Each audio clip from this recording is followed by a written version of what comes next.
Hi guys, I'm Kristen. Welcome back to my channel. Today I'm going to be sharing my TBR for the month of May. My TBRs and wrap-ups might look a little bit different in the future. I'm hoping to change things up a little bit. The current structure just isn't super working for my style as a reader, but I'm not quite sure how that's going to look. So stay tuned to see where I go with that. In the month of May, I'm also going to be participating in the Asian Readathon that is hosted by the channel WithCindy, previously WithCindy. I'm sure you've heard of the channel. So I will link her video down below. If you're interested in hearing about the details for that readathon, and I'm going to be sharing a separate video with my TBR for that specific readathon later on. So the first book on my TBR for May is Warbreaker by Brandon Sanderson. I have had this on TBRs in the past. I think it was on February. I even reserved it from the library, and I wound up reading a bunch of other books and my reservation expired. So I had to go back on hold, but finally it is available again. And I'm going to be reading Warbreaker as a buddy read with one of my friends who was living in Denmark but just moved back to the States. Warbreaker follows a few different main characters, two of whom are sisters. One has been raised to fulfill a political marriage to their god king, and so she, I think, is very smart. She has been prepped politically for this marriage for years. However, she is also the dad's favorite, and when it comes down to it, he just can't send her away, and he sends the other sister in her place. The other sister is a much more free-spirited, kind of wild child, I think, and has not been prepared for this political marriage, and that little mix-up sounds really fun. I think that it also follows the God King himself and an immortal and perhaps a lesser god. In this world, if you die in bravery in battle, you come back as a god. And I think one of these characters is one of those who now finds himself a god and doesn't really see himself in that way and is struggling with his new position. The magic in this world has to do with breath, that everyone has like a certain amount of breath magic that can be given to other people, but like only one time. Warbreaker does currently exist as a standalone, and I think that it works as that. It has a complete arc and satisfying ending. However, Brandon Sanderson has said that there are going to be future books. The only YA that I have on the list for this month is actually Six of Crows by Leigh Bardugo. I did want to read this before the show came out, but there was such a huge hold at the library for it. Obviously, other people had the same idea as I did. And honestly, I watched the show and it made me that much more excited to read this book. It is a duology that is set a few years after the results of Shadow and Bone series, and it is set in the same world, the Grishaverse. However, it is completely new and different characters. It takes place in Ketterdam, which is inspired by Amsterdam, and it follows a group of misfits who are in a sort of a crime gang, I'm pretty sure, who are working towards a heist of some sort. I think we get perspectives from all 6 characters, and I have heard that it is extremely character-based and not a lot happens plot-wise, which I'm generally okay with. I do like character-based books, and I am already in love with some of these characters from the show. Jesper, especially. The actor won me over for the character of Jesper. I'm so excited. The others seemed great too. So I'm really looking forward to reading Six of Crows. The next book that I have on the TBR is A Darker Shade of Magic by V.E. Schwab. You might have heard this described as a young adult fantasy, and it is definitively not. This author publishes books under the name V.E. Schwab for her adult books and under her name Victoria Schwab for her young adult books. The Shades of Magic series is set in a world where there are 4 different Londons. I think they're like parallel universes. Red, black, gray, and white, some of which have magic and some of which don't. The main character, Kel, is someone who has magic and a rare form of magic that can travel between the worlds. And so he operates as an ambassador for one of the kings, but he has a little side hustle as a smuggler. In one of these other worlds, he stumbles across Delilah, and I've heard that this series is just like full of adventure and fun. I have not really binged a series in a while, actually really I guess since I started booktube, because I have been following more of a TBR format, but I'm giving myself permission. If I love the first book, I am just going to keep on and binge through the rest of this series. I'm going to be reading Darker Shade of Magic on Scribd, and I forgot to mention that Warbreaker and Six of Crows I have copies at the library. The next book that I have on my list is one of those recent releases I mentioned, and that is The Counselor by E.J. Beaton. I was already really excited for this book, and I have recently heard even more about it that makes me so excited. This follows the main character, Lysand, who is a scholar and the best friend of the queen in this world.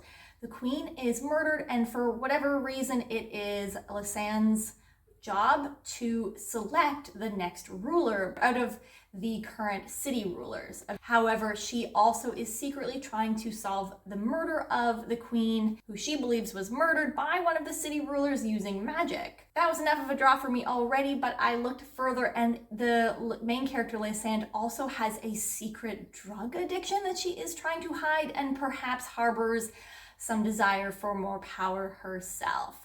I am really into political scheming books, and this sounds so wonderful. I think it's described as being Machiavellian. I'm also going to be buddy reading this with my friend Taylor, so I'm really excited for this one.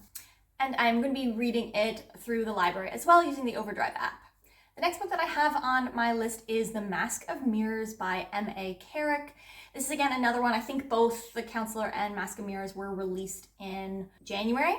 And I have had The Mask of Mirrors on hold, I think, since then.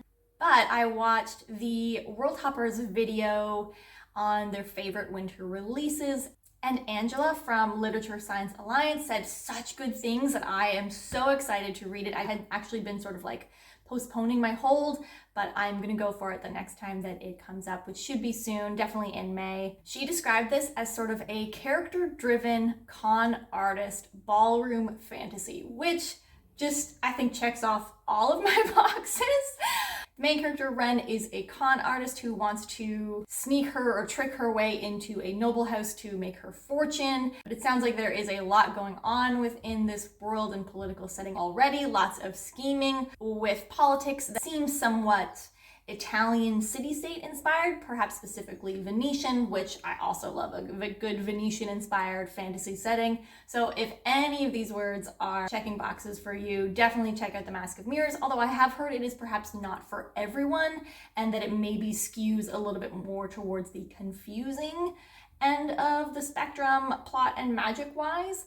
That really works for me. I actually like when I don't understand everything that's going on and can't predict everything. I like being kept on my toes, and I tend to have a really fun reading experience when books are moderately confusing. There are two different types of magic in this world, dream magic and written magic, and I think that there's also sort of a colonization aspect to this book as well. I've heard that the ending is satisfactory and has like a particular, has its own arc, but there is also a sequel and it is already coming out in November. So not long to wait for the next one. Okay, the next and final fantasy book that I have on my TBR is The Shadow of the Gods by John Gwynne. This is a new series by John Gwynne, and it is going to be the first in the Bloodsworn saga. This is also the Shelf Space Book Club book for the month of May. I still have not been able to join in on one of the Shelf Space books, so I'm really hoping this is it. This is a Norse-inspired fantasy, and I have actually been on the lookout for more Scandinavian-inspired fantasy books, particularly because I live in Denmark. This book comes out at the beginning of May, I think May 6th. So I'm hoping that my library gets a copy and that I'm able to get in at the beginning of the list on hold and read it by the end of the month so I can join in on the Shelf Space discussion for this book. I'm going to read the description because I don't have a super clear understanding of what this book is about. Okay, so the description says, after the gods warred and drove themselves to extinction, the cataclysm of their fall shattered the land of Vigwil. Now a new world is rising where power-hungry jarls feud and monsters stalk the woods and mountains, a world where the bones of the dead gods still hold great power for those brave or desperate enough to seek them out. Now, as whispers of war echo across the mountains and fjords, fate follows in the footsteps of three people, a huntress on a dangerous quest, a noble woman who has rejected privilege in pursuit of battle fame, and a thrall who seeks vengeance among the famed mercenaries known as the Bloodsworn.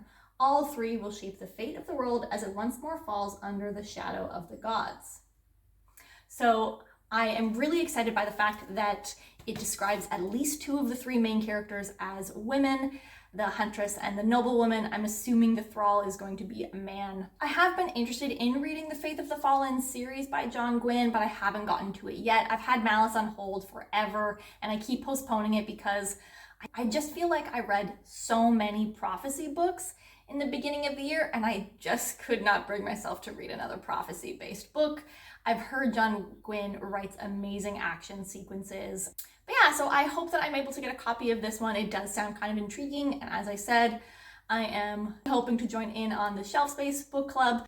So that is it for fantasy. The final book that I have on this TBR is a romance book, and that is The X-Talk by Rachel Lynn Solomon. The main character, Shay, is a producer at a Seattle public radio station, so Frasier vibes?